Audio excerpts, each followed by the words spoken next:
Good afternoon everyone. আগের এপিসোডে কিন্তু তোমাদের বলেছিলাম যে এই এপিসোডটা আগের এপিসোডের সাথে লিঙ্ক থাকবে। আসলে আগের এপিসোডে আমরা দেখিয়েছিলাম যে আমরা কিভাবে বাড়িতে টিভিতে বসে ইন্ডিয়ার T20 ওয়ার্ল্ড কাপ জেতার মুহূর্তগুলোকে এনজয় করেছিলাম। ইন্ডিয়া এত বড় একটা ভিক্টরি পেয়েছে আর তার সেলিব্রেশন আমরা করব না তা তো হয় না। তাই পরের দিন রবিবারই আমরা চলে গেছিলাম করিমসে লাঞ্চ করতে। তোমরা সবাই জানো যে আমরা টালিগঞ্জে থাকি, তাই আমাদের নিয়ারেস্ট করিমসটা হলো গড়িয়াতে। তো তাই আমরা সেখানেই যাওয়ার কথা ঠিক করেছিলাম। আর তার আগে আমরা কিন্তু সুইগি থেকে ডাইন ইনে আমরা এখানকার একটা টেবিল বুকও করে নিয়েছিলাম, কারণ দিনটা ছিল রবিবার।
যেটা আউট অফ স্টক ওরা বলে যাওয়ায় ওরাই আমাদের সাজেস্ট করলো জানে আমরা আফগানি কাবাব নিই, এবং সেই মতো আফগানি কাবাব চলে এসেছে, দেখতেই পাচ্ছ।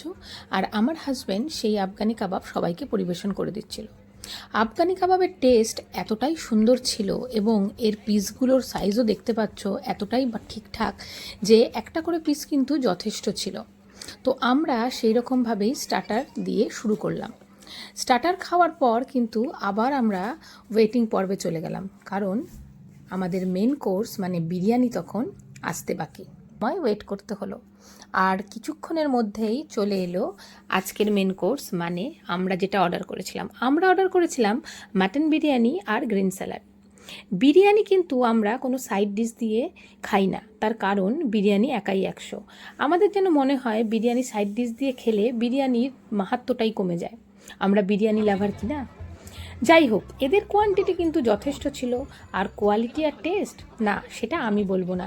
দেখতে হলে এবং জানতে হলে বুঝতে হলে অবশ্যই তোমরা তোমাদের কাছাকাছি কোনো কারিমসে কিন্তু ঢুমেরো। গড়িয়া কারিমসের সমস্ত ডিটেলস আমি ডেসক্রিপশন বক্সে দিয়ে রাখছি। আমাদের চ্যানেলটাতে নতুন হলে অবশ্যই সাবস্ক্রাইব করো, আর এই ভিডিওটা ভালো হলে একটা লাইক করো, আর কমেন্ট করতে অবশ্যই ভুলো না। নতুন কি ভিডিও দেখতে চাও তাও কিন্তু আমাদের কমেন্ট করে জানিও। পরের ব্লগে আবার দেখা হবে, ততক্ষণ ভালো থেকো।